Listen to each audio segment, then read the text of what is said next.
I'm Dr. Ramya. Topic is a clinical study on correlation between central corneal thickness and degree of myopia.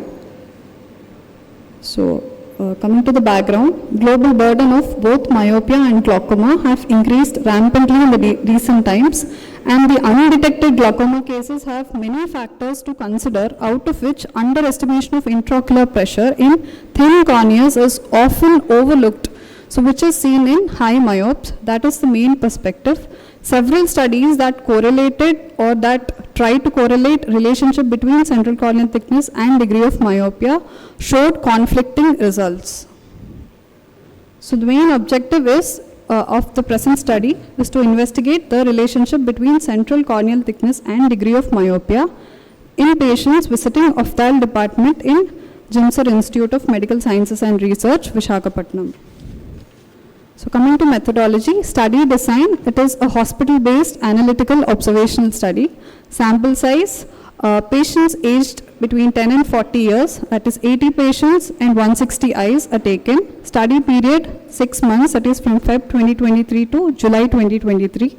All the study participants underwent a comprehensive ophthalmic examination. Myopes were divided into low, moderate and high, that is minus 0.5 to less than minus 3 is low, and from minus 3 to minus 6 is moderate, and above minus 6 diopters it is high myopia. Central corneal thickness here was measured using anterior segment OCT. So, inclusion criteria, all the subjects aged between 10 and 40 who have myopia or myopic astigmatism were considered. Exclusion criteria, subjects under 10 and above 40, subjects with history of ocular trauma, refractive surgeries, people with corneal dystrophies, degenerations, keratoconus, subjects using contact lens, people with vernal keratoconjunctivitis, severe dry eye disease, pregnant women, and people with systemic collagen vascular diseases that can have effect on corneal thickness were excluded. Coming to the results, out of 80 subjects and 160 eyes, males were 42.5%, females were 57.5%. Majority of them are low myopes, that is 53.8%. Moderate myopes accounted for 31.3% and high myopes only 15%. Standard statistical analysis that was used was statistical package for social sciences, Chicago IL version 20.0. Parametric data was represented in means and standard deviation. Non-parametric data was expressed in proportions. Statistical tests like ANOVA, Pearson's correlation coefficient were applied. P-value less than 0.05 is considered statistically significant. Coming to the distribution of central corneal thickness, mean central corneal thickness in right eye was 521 and of that of left eye is 519.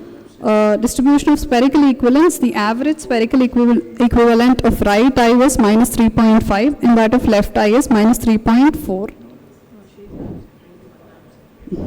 And when we conducted an ANOVA test, p-value was found to be 0.031. There is significant negative correlation as depicted by the scatter plot, where their central corneal thickness was correlated with spherical equivalent.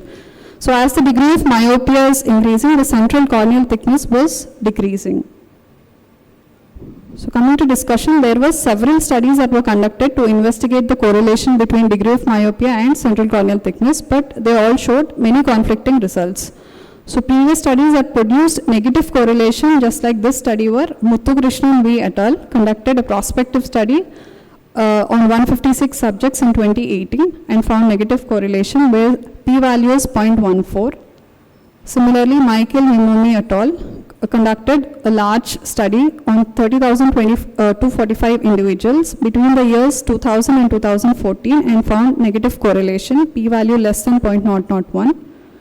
So, there are a couple of studies that showed no correlation between central corneal thickness and spherical equivalent, like that Divya K. et al. And Himakshi Desai. So in conclusion, in the present study, there is negative correlation between degree of myopia and central corneal thickness, because myopes are more prone for glaucoma, and at the same time, high myopes have underestimated intraocular pressure because of the thinned out corneas. So when we are evaluating, we must be cautious of this, and IOP must be corrected according to the central corneal thickness. So early diagnosis and early intervention necessary for better visual prognosis. Thank you, sir.